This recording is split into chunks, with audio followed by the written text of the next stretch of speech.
गुरुर्ब्रह्मा गुरुर्विष्णु गुरुर्देवो महेश्वर गुरु साक्षात् परं ब्रह्म तस्मै श्री गुरुवे नमः। आइए आगे की तरफ पढ़ें।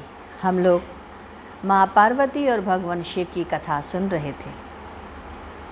किस प्रकार माता पार्वती, उमा जो थी वो पार्वती के रूप में जन्म ली और फिर उनकी कथा, फिर वो भगवान शिव को पाने के लिए सखियों के साथ बन करके वन में चली गईं और वहाँ तपस्या करने लगीं। यहाँ तक कि वह अपर्णा तक बन गई, बिना पर्ण और पत्ती के भी वह रहीं। उसके आगे हम लोग पढ़ते हैं। पार्वती भूख प्यास से निढाल होकर के हरदम यही कहती, हे शिव, हे प्रभु, अब मुझे अपना लो, अन्यथा मैं अपना प्राण इसी पत्थर पे त्याग दूंगी। वह परीक्षा प्रतिपल लेते हैं, हे भगवान, आप मुझे अपना लें। एक जटाजूटधारी बाबा आए। पूछा, बेटी तुम क्या कर रही हो? पार्वती ने कहा, सखी जो उनके साथ थीं उन्होंने कहा कि बाबा भगवान शिव को पति के रूप में प्राप्त करने के लिए यह तपस्या कर रही हैं। उस जटाजूटधारी बाबा ने कहा, उसको पाना बहुत दुर्लभ है। तुम्हारा और उसका तो कोई मेल ही नहीं है। तुम कंगन पहनोगी, वह सांप लपेटेगा। तुम साड़ी पहनोगी, वह नंग धड़ंग रहेगा। वह बाघ की खाल पे रहता है, उससे इतना मोह क्यों करती हो?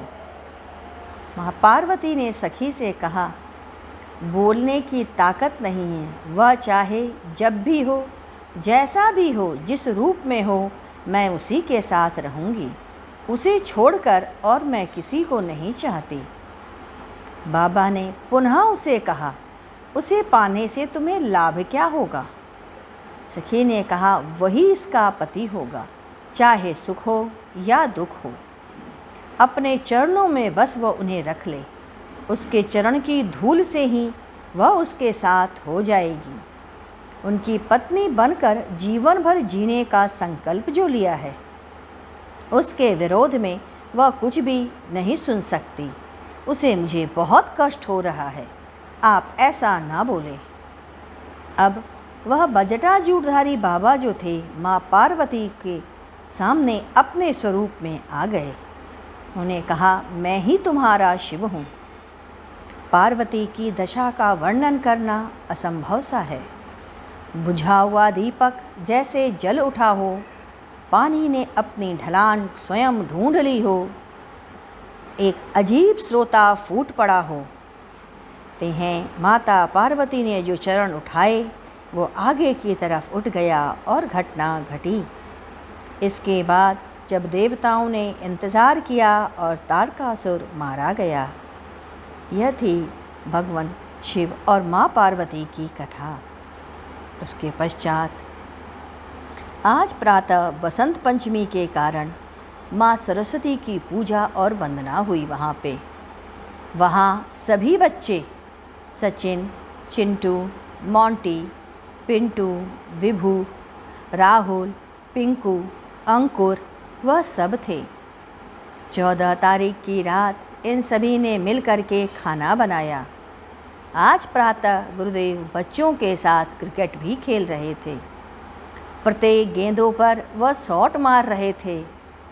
भगवान कृष्ण की मूर्ति को पीताम्बरी जो थी पीले उलन रंग के वस्त्र से सजाए बड़ा ही सुंदर लग रहा था उनका स्वरूप। सबने पीला पीला पहन रखा था। दोपहर के समय मैं, मदन, जयराम, बलराम, अशोक जी श्रीपुर वाले, पंकज, इन लोगों ने साधना किए। समय 11:30 से लेके 4 बजे तक मौन साधना करनी थी। 2 दिन पहले ही गुरुदेव ने आज का दिन और समय हम लोगों के लिए निर्धारित कर दिया था। गुरुदेव आज अकेले ही ऑफिस चले गए। मैं और मदन दोनों ही अवकाश लेकर के साधना कर रहे। हम सभी मैदान में अलग अलग बैठे थे। 4 बजे उठने के पश्चात हम सबको प्रसाद प्राप्त हुआ। गुरुदेव 5 बजे ठीक आ गए। सभी स्त्रियां और सभी लड़कियों ने पीला वस्त्र पहन रखा था। सब तरफ पीला ही पीला था। इसके पश्चात 17 फरवरी सन 1994 आज सायंकाल के सत्संग में गुरुदेव ने कहा, एक बार जिस पुरुष का स्पर्श हो जाता है, जिसके नाम का मंगलसूत्र पहन लेते हैं, जिसके साथ आप 7 फेरे ले लेते हैं, तो दूसरे का चिंतन और स्पर्श कभी भी मत करना। इसी पर आधारित उन्होंने एक सच्ची घटना बताई। इलाहाबाद के पास हनुमना के करीब एक महात्मा रहते थे। उसी जगह पास के गांव में एक लड़की थी, मंगली। बहुत मुश्किल से किसी तरह उसके शादी की बात तय हुई। उसकी शादी नहीं हो रही थी क्योंकि वह मंगली थी। पंडितों से तथा लोगों से बात हुआ, इस लड़की की शादी पहले आम के पेड़ से करा दी जाए। पुनः इसकी शादी करने से पति पर कोई आँच नहीं आएगी। लड़की के पिता ने कहा, हरा भरा फलों से युक्त यह पेड़ शादी करने के बाद फल विहीन होकर सूख जाएगा। मैं ऐसा नहीं करूँगा। पंडित जी कोई दूसरा उपाय बताइए। लोगों ने कहा, साधु महात्मा से विवाह हो जाए तो उन्हें कोई अंतर नहीं आएगा और उन दोषों से लड़की भी बच जाएगी। उसी महात्मा के पास लड़की को लेकर पिता गए। उसने सब बातें बताई। महात्मा ने कहा, अच्छा हम बैठ जाते हैं, लड़की हमारे 7 फेरे कर ले। लड़की का 7 फेरा करा दिया गया। एक तरह से उस वृद्ध के साथ उसका विवाह हो गया। वह लड़की अपने घर चली गई। जब शादी की बात तय होने लगी तो उसने शादी करने से इनकार कर दिया। लोगों ने कहा, अब तो विघ्न दूर हो गया, विवाह कर लेना चाहिए। लड़की ने कहा, वो जो महात्मा का 7 फेरा लिया है उससे विवाह हो गया, अब मैं शादी कैसे करूं? उस महात्मा के पास ले गए। महात्मा ने समझाया, तुम्हारी जो बला थी, जो तुम्हारे ऊपर आती, वह मैंने स्वयं ले लिया। अब तुम विवाह कर सकती हो और चाहिए भी। लड़की अपने निश्चय पर अटल रही। महात्मा ने कहा, यदि तुम अपना विवाह नहीं करोगी तो मुझे प्राण त्याग करना पड़ेगा। और सचमुच एक दिन महात्मा ने बैठे बैठे अपना प्राण त्याग दिया। उनके मरने के बाद लड़की ने आजन्म अपना विवाह नहीं किया और एक बार मुझे महात्मा की कुटिया में ले चलें, यही कही। बहुत कहने पर लोगों ने उसकी बात मानी और उसे उस कुटिया में ले गए। वह उस कुटिया में ही मैं रहूँगी और मैं यहीं रह कर के ही रहूँगी। कुछ फटे चिथरे कपड़े महात्मा के वहाँ पड़े थे। वह उन सब को उठा करके ले आई और उसे अपने सिर के नीचे रख करके सोती थी। ये घटना सुनाने के बाद गुरुदेव ने कहा, क्या ऐसे लोग हैं या ऐसी लड़कियां हैं? यह कार्य क्या लगता है, उचित है या अनुचित? महात्मा को ऐसा नहीं करना चाहिए था? ऐसे प्रश्नवाचक हम लोगों से पूछने लगे। लड़की उस महात्मा से शादी क्यों कर ली? ना करती तो ठीक था। और फिर पुनः गुरुदेव ने स्वयं ही कहा, साधु धर्म नहीं कहता कि वह अपने शरीर का त्याग मात्र इन कार्यों के लिए करे। लड़की जीवन भर कुंवारी रह लेती, उसे अपना जीवन बर्बाद नहीं होने देना चाहिए था। उसे ऐसे ही बचा सकती है।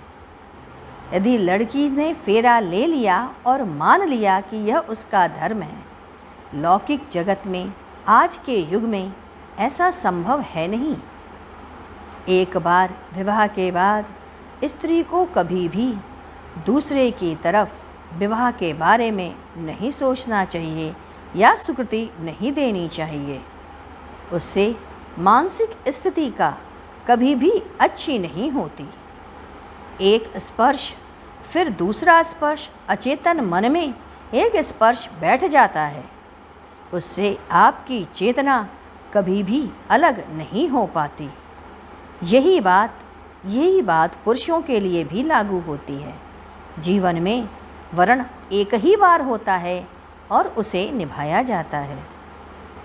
आइए हम लोग गुरु कीर्तन करें। ओम गुरुदेव जय गुरु जय गुरु जय गुरुदेव। ओम गुरु ओम गुरुदेव जय गुरु जय गुरुदेव। ओम गुरु गुरुदेव जय गुरु जय गुरुदेव। ओम गुरु गुरुदेव जय गुरु जय गुरुदेव। ओम गुरु गुरुदेव जय गुरु जय गुरुदेव। ओम गुरु गुरुदेव जय गुरु जय गुरुदेव। ओम गुरु गुरुदेव जय गुरु जय गुरुदेव। बोलिए सद्गुरुदेव महाराज की जय। सद्गुरु तुम्हें शत शत नमन। सद्गुरु तुम्हें शत शत नमन। सद्गुरु तुम्हें शत शत